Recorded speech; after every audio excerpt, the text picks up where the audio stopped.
Abre sua Bíblia comigo em João, capítulo de número 17. João 17. Nós vamos ler do versículo 14 ao versículo 17. João 17, do 14 ao 17. Nós vamos fazer uma leitura desse texto, alguns versículos aqui para trazer luz à nossa mente. Quem achou, diga amém.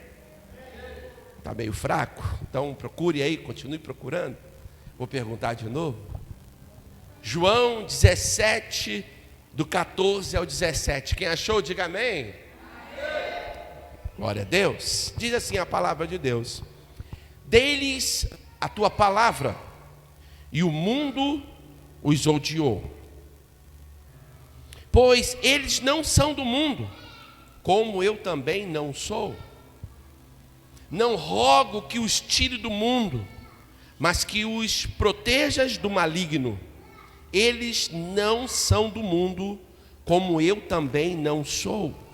Santifica-os na verdade. A tua palavra é a verdade. Feche seus olhos. Pai, aqui está a tua palavra.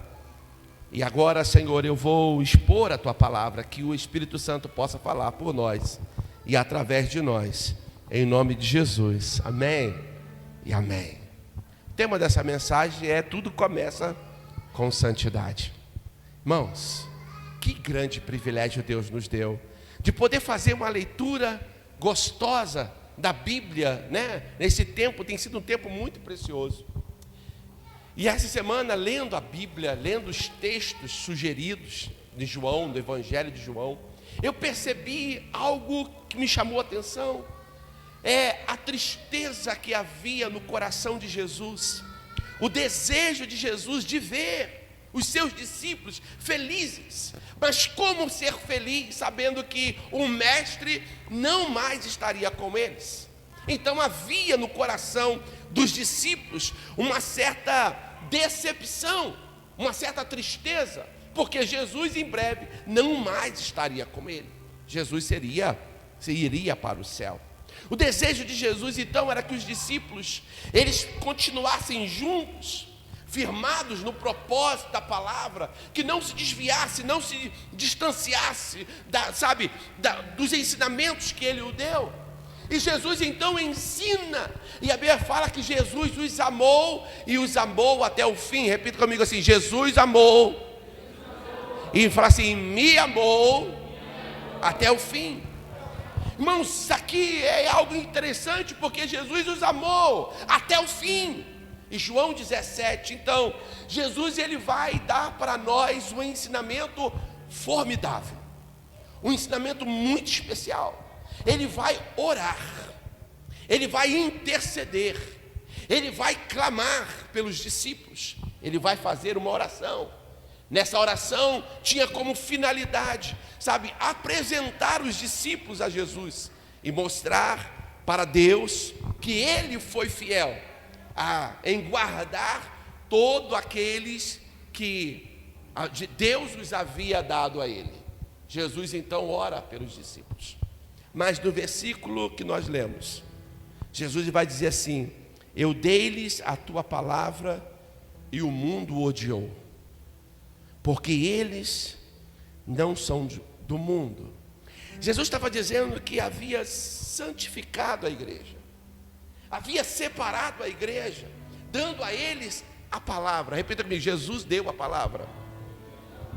Jesus ele foi fiel em dar a eles a palavra. O mundo não estava compreendendo, não iria compreendê-los, iria persegui-los, iria odiá-los. Mas lógico, como amar aqueles que você não entende? Seria odiado. Até hoje nós temos, lógico, no Brasil aqui uma facilidade para pregar. Nós temos no Brasil liberdade para pregar. Mas em muitos países, pelo fato de você ser cristão, você é perseguido, você é morto, você tem a sua família perseguida, os seus bens tomados. Existem lugares que a perseguição ela é tão intensa que declarar-se crente é uma sentença de morte. Tu vê que coisa interessante? Nós temos liberdade, nós podemos professar a nossa fé, as pessoas nos respeitam por sermos servos de Deus, mas o inferno, ele te odeia. Sabe, Satanás, ele odeia você. E uma das formas dele contaminar você, dele fazer você perder o céu, é te contaminar com propostas que vêm do inferno para levar você exatamente para lá. Então Jesus, ele ora para santificar a sua igreja. E nós estamos num tempo muito precioso, tempo onde nós clamamos a Deus por santidade. Repete comigo assim: santidade. Essa foi a última oração de Jesus para os seus discípulos. Nesse texto, é um texto rico demais, porque ele tem 3 assuntos que Jesus aborda: a santidade pelos discípulos, a unidade do discípulo, a quantidade daqueles que iriam se converter por causa do testemunho dos discípulos.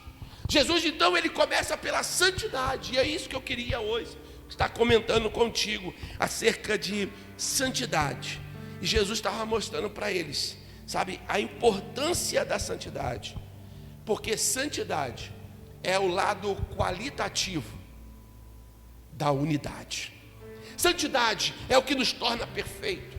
Tu imagina, quem trabalha em obra, em construção civil, você para poder colocar um tijolo na construção, às vezes, você precisa cortar o tijolo.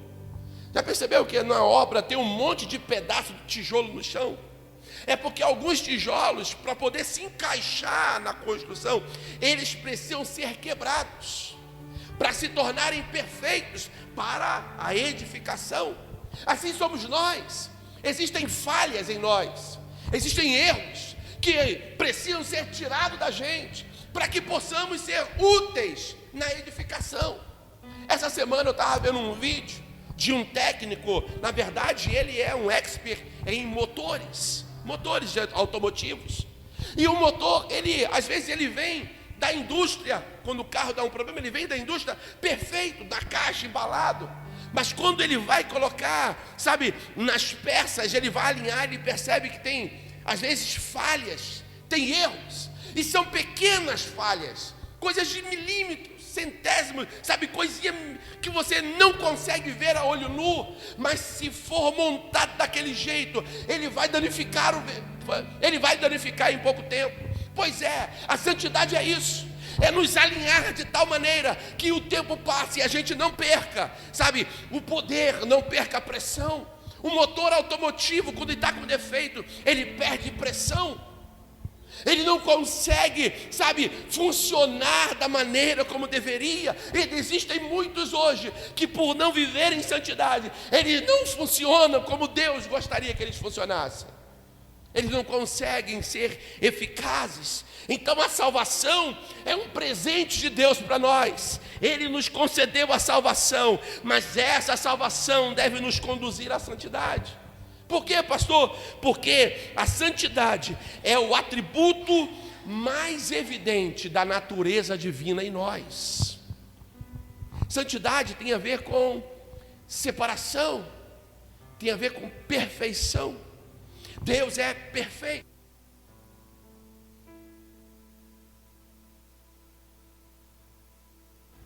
Perfeitos também. Outro microfone, por favor. Nos tornamos perfeitos. Deus espera que sejamos perfeitos. Ele não quer você pela metade, defeituoso, você causando mal aos irmãos. Um tijolo mal cortado, ele espeta, fura, ele machuca. Uma peça de um motor que trabalha, sabe, com perfeição, ele, se tiver uma peça defeituosa, danifica todas as outras. Nós não podemos ser defeituosos, nós temos que ser perfeitos. Bota a mão no seu peito e fala assim: eu preciso ser perfeito. Então não basta apenas aceitar Jesus, eu preciso parecer com Jesus, porque Ele é o nosso exemplo de perfeição. Ele é o nosso modelo, Ele é o nosso referencial. Precisamos andar como Ele andou, precisamos falar como Ele falou, precisamos agir como Ele agia, precisamos ser parecidos com Ele. Por isso estudar a palavra nos aquilata, nos torna parecidos, nos torna semelhantes a Ele. E a santidade, Jesus ele orou: eu oro para que eles sejam santos. Santifica-os na palavra, a tua verdade é a palavra. Irmãos, nós precisamos nos santificar. É necessário então nos separarmos de maneira voluntariosa. Essa separação não é uma obrigação do pastor, não deve ser uma imposição, não, deve ser algo voluntário. Eu preciso me separar do mundo, eu preciso deixar que o Espírito Santo controle o meu jeito de viver, que o Espírito Santo me domine. Eu preciso ser dominados por Ele, e não pelo pecado, e não pelo prazer que o pecado me dá, e não pelo engano. Eu não posso permitir que o pecado, que a lei, que a carne me domine. Eu tenho que ser controlado e dominado pelo Espírito Santo. É Ele que precisa dominar. E quando eu sou dominado pelo Espírito Santo, as minhas atitudes, elas são diferentes. O meu falar, a minha linguagem é diferente. A forma como eu reajo às pressões são diferentes. O jeito de vestir é diferente. O jeito de me comportar é diferente. Então é necessário eu me separar. É necessário. Santidade, então, não é para o crente uma opção. É uma ordenança de Deus. Bota a mão no seu peito e diz assim: santidade para mim não é opção. Oh, medo de falar, hein?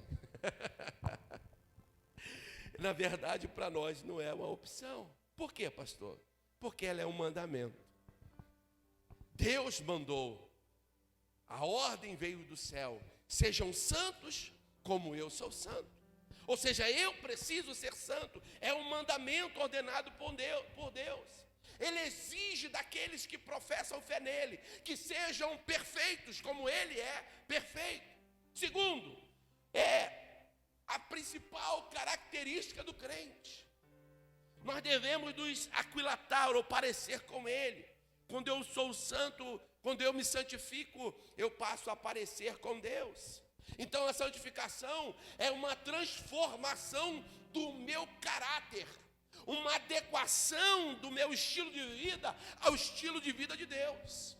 O estilo de vida do homem, ele vive pelos prazeres que a carne oferece. E nós estamos numa época que é bom falar sobre isso. O mundo oferece prazeres.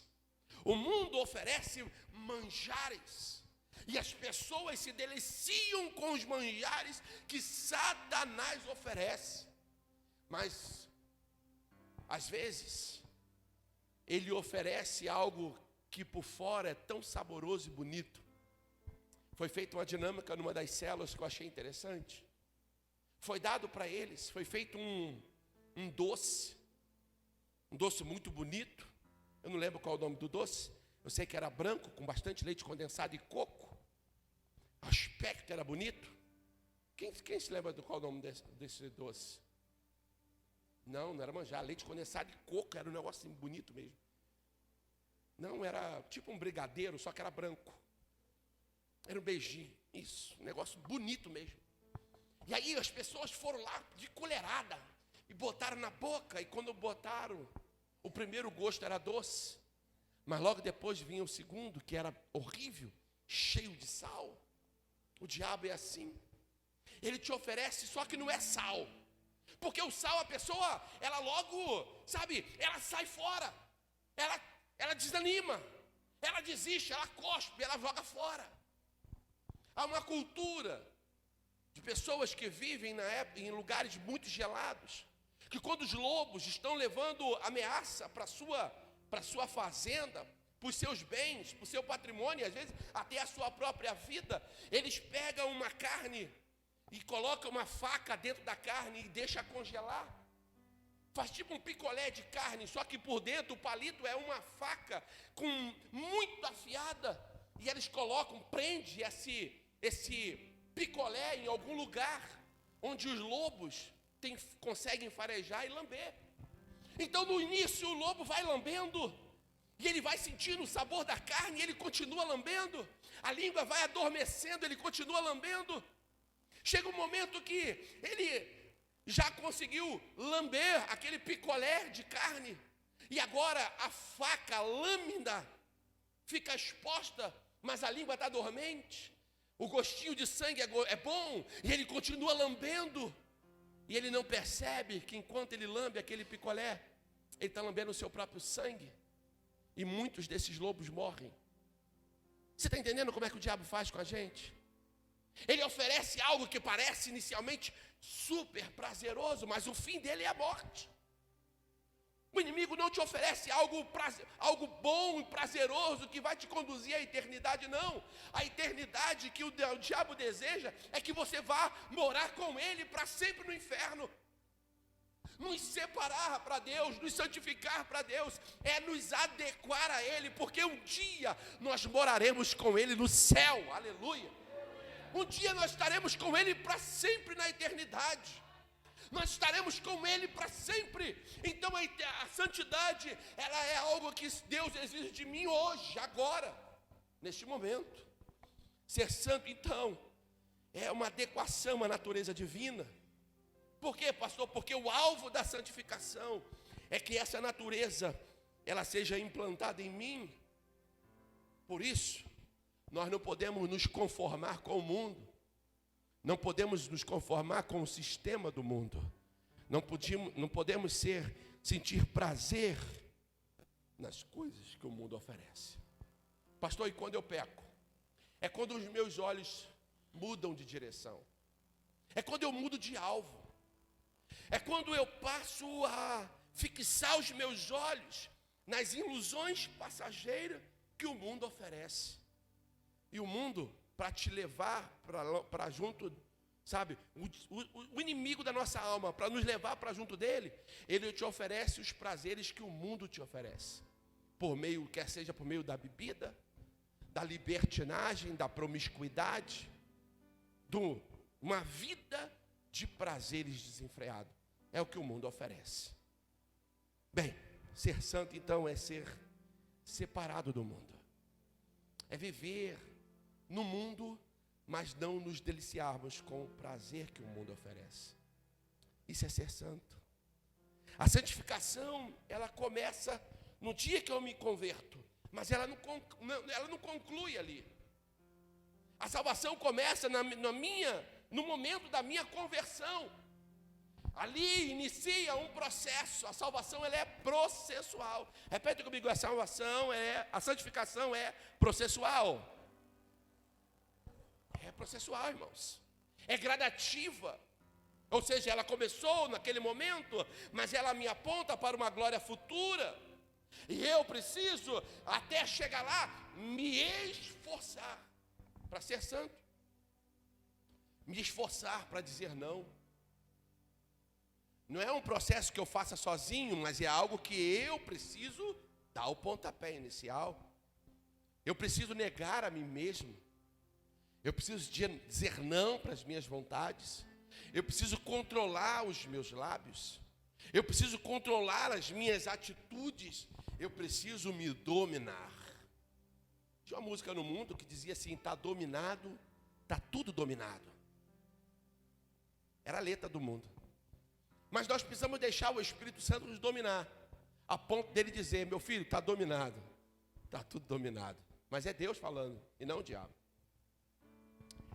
Bem, a ordem de Deus é: sejam santos, ontem, hoje e amanhã. Repete comigo, a santificação, ela é ontem, hoje e amanhã. Bem, no passado, a santificação ocorreu com a nossa salvação, porque ela tem um efeito muito, muito bom. No momento da nossa salvação, sabe, Deus, Ele nos visitou e Ele implantou em nós o caráter dEle. Foi algo bom, mas infelizmente ou felizmente, ninguém morre quando se converte. Alguns sim, né? Mas é raro isso. Alguns estão no leito de morte e é quase que uma extrema unção. Mas a gente continua vivo. Então a gente precisa continuar santo. Então ela tem um efeito passado, mas tem um efeito presente. No presente eu preciso deixar que, sabe, Ele me adeque a Ele. Deus me adeque a Ele. Eu preciso ser parecido com Deus. Bota a mão no seu peito e fala assim: eu preciso ser parecido com Deus. Irmãos, e isso não vai acontecer apenas por tua vontade. Isso acontece pela vontade de Deus. Então, Deus quer que você se pareça com Ele. Segundo, Ele quer e Ele te ajuda a ser parecido com Ele. Ele vai te ajudar. Ele vai te conduzir pelas mãos, porque Ele deseja que você seja parecido com Ele. Então, desse modo, Ele vai nos aperfeiçoando todos os dias. Eu me torno melhor todos os dias. Eu mudo as minhas atitudes todos os dias. Eu fico parecido com Deus todos os dias. Então ontem eu era um cara legal, hoje eu tenho que ser melhor do que ontem. Por quê? Porque hoje eu ainda sou melhor do que eu fui ontem. Eu tenho que ser ainda mais parecido com Deus. Dia a dia. O crente ele vai então se conformando com um modelo. Lembra? O modelo é Cristo. Repete comigo assim, o modelo é Cristo.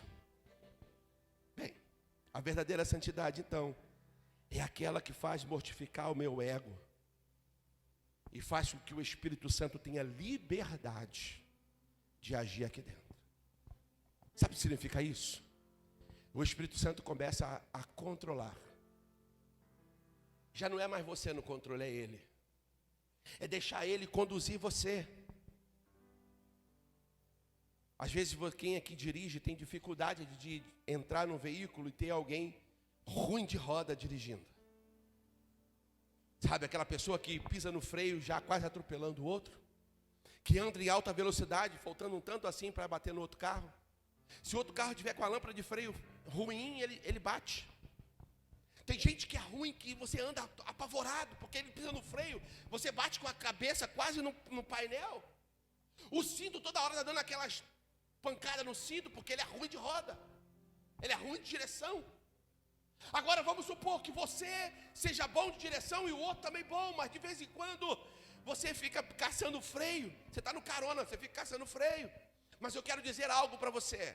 Quem está no controle da nossa vida é melhor do que você. Quem está no controle da sua vida é melhor do que você. Quem está no controle da minha vida é melhor do que eu. Quem está no controle da minha vida é o Espírito Santo. É Ele que me controla. Então eu entrego, eu descanso, eu me alegro em Deus, irmãos. Quando você sabe que o motorista é bom, você dorme. Irmão, quando você sabe que o motorista, você descansa. Porque você sabe que ele vai te levar. Ele vai te conduzir. Agora, quando o motorista é ruim, você fica tenso. Você não consegue, você fica olhando, você fica orando. Oh, Senhor, me faz chegar, Senhor, guarda meus filhos, guarda minha esposa, guarda meu marido. Quando o marido é ruim, Senhor, ele pode ir, mas meus filhos não, guarda meus filhos. A gente fica orando 24 horas para Deus proteger a gente. Mas não, quem está no controle da nossa vida é o Espírito Santo. E se Ele está no controle, Ele vai te conduzir em direção ao céu. Fique tranquilo, Ele está no controle. Diga isso para o teu irmão assim, fique tranquilo. Quem está no controle é o Espírito Santo. É Ele que está nos conduzindo, irmãos. Mas a santificação ela também tem um aspecto futuro. No passado, quando eu me converti, o Espírito Santo passou a habitar em mim. No presente, Ele está me purificando, me santificando e me permitindo se adequar a Cristo. E no futuro é perfeição. João, esse que escreveu esse texto, ele vai dizer também no capítulo 3 de 1 João, que hoje nós o vemos como um enigma.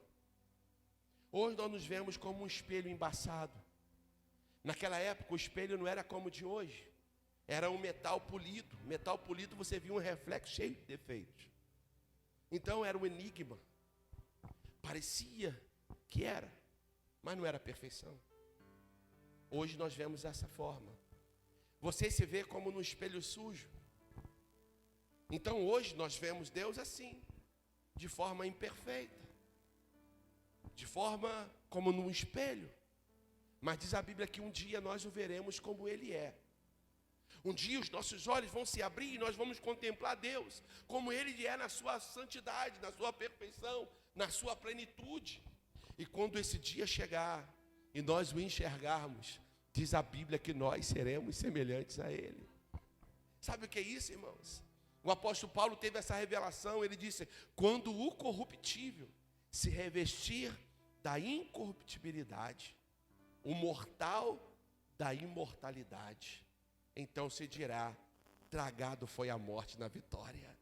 Você vai ser igual a Jesus, como diz o texto, porque assim como Ele é, nós o veremos. Vai chegar esse momento.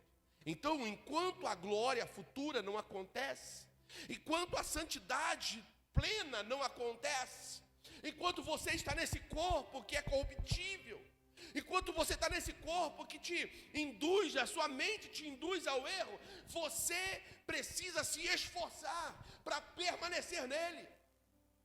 Você precisa desejar permanecer nele, porque Jesus orou por você.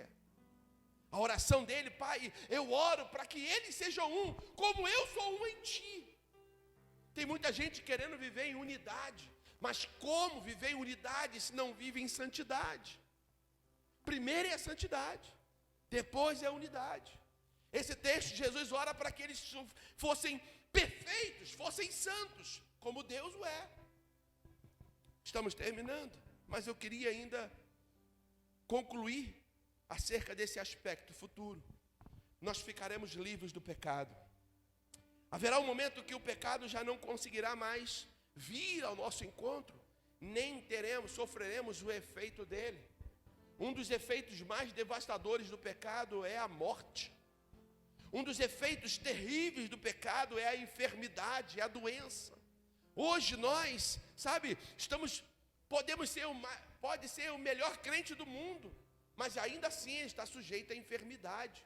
A enfermidade é consequência do pecado. Nós estamos sujeitos ao pecado.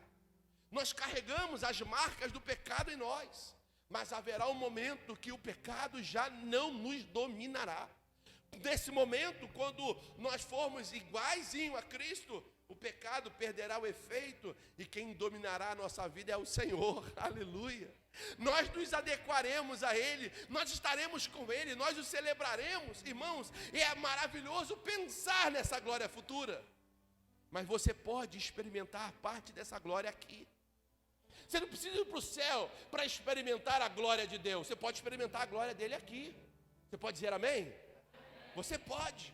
Quando Jesus inicia seu ministério, ele fala assim: é chegado a vós o reino de Deus. Irmão, sabe o que é isso? O reino de Deus chegou. A cultura dele veio, está aqui. A glória de Deus já está aqui. Nós estamos dentro da glória de Deus. Irmãos, isso é lindo demais. Nós estamos dentro, só que tem muita gente que, apesar de ter colocado o pé no lugar onde Deus se manifesta, ele ainda vive com a mentalidade do lugar onde o diabo se manifesta. O diabo se manifesta no mundo, irmãos, levando o homem à deterioração moral, à desgraça, à ruína, desejo de morte, de suicídio, sentimento depressivo, pensamento que oscila entre o certo e o errado, atitudes, comportamentos que estão em desacordo com a vontade de Deus. Irmãos, o mundo está assim. Então tem pessoas que, apesar de estar, ter acessado o reino de Deus, não vive dentro do reino de Deus. É necessário que você viva, não apenas com o conhecimento do reino, não apenas sabendo que existe um céu. É necessário que você viva aqui na terra, experimentando a alegria que um dia nós experimentaremos na plenitude no céu. E para tomarmos posse dessa alegria, nós precisamos ser santos, irmãos. Nós não podemos negociar, viver uma vida desassociada, divorciada do nosso Pai que está no céu. Deus nos traz aqui nessa noite para nos despertarmos de quão perigoso é titubearmos entre dois pensamentos.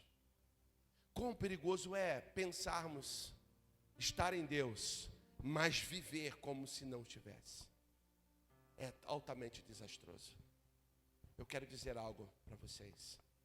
A decisão mais importante que eu tomei na minha vida não foi de ter me casado com a Elaine, embora foi um prêmio, foi um bônus. Não foi de ter filhos, meus filhos são uma bênção, foi bônus. A decisão mais importante da minha vida não foi me tornar um pastor, estar pastoreando vocês.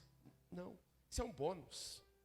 A decisão mais importante da minha vida foi aquela que fez o meu nome sair do livro da terra, dos registros do homem, do cartório, para estar no registro do céu. Foi o dia que o meu nome foi escrito no livro da vida.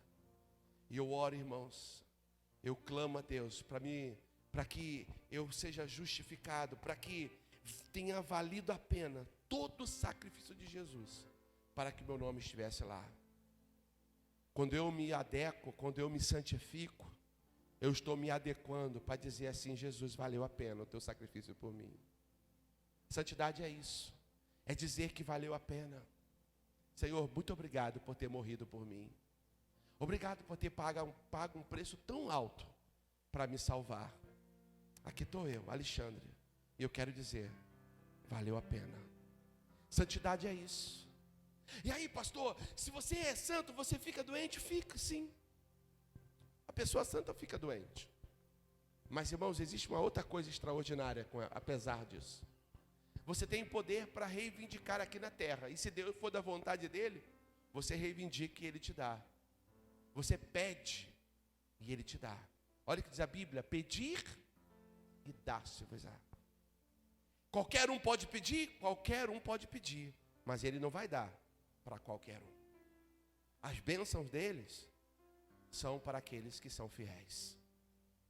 Há um versículo da Bíblia que diz assim: eu honro os que me honram, mas também eu desprezo os que me desonram. Quando você honra a Deus, quando você vive em santidade, você honra a Deus. E aí quando você ora, Deus ele fala assim: pode pedir que eu vou te dar. Que tenhamos crédito, irmão, para pedir. Que tenhamos crédito para bater a porta e ele nos atender. Porque santidade é isso, é dar a você credibilidade para pedir e ele poder te atender. O Senhor nos convida hoje a uma vida santa, uma vida separada. Eu sei que é difícil falar de santidade, porque não há aplauso dos homens por vivermos em santidade. É como se o crente não fizesse mais do que a sua obrigação.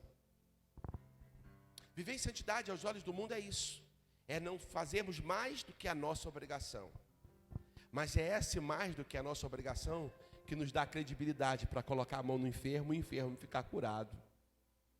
É esse que parece ser mais do que a obrigação aos olhos do mundo, que dá credibilidade para orar, sabe, por cura, pessoas serem curadas, demônios serem expulsos, ambientes serem mudados, a paz ser estabelecida, a alegria estar aqui dentro, apesar de não termos tudo, mas somos felizes e alegres com o que temos. Irmãos, isso o diabo não pode roubar da gente.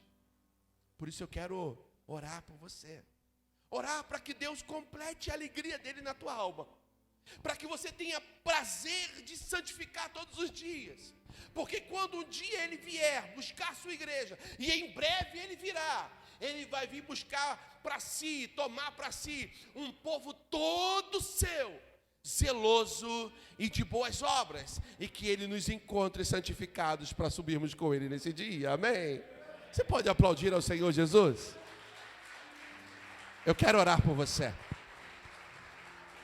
Vamos ficar de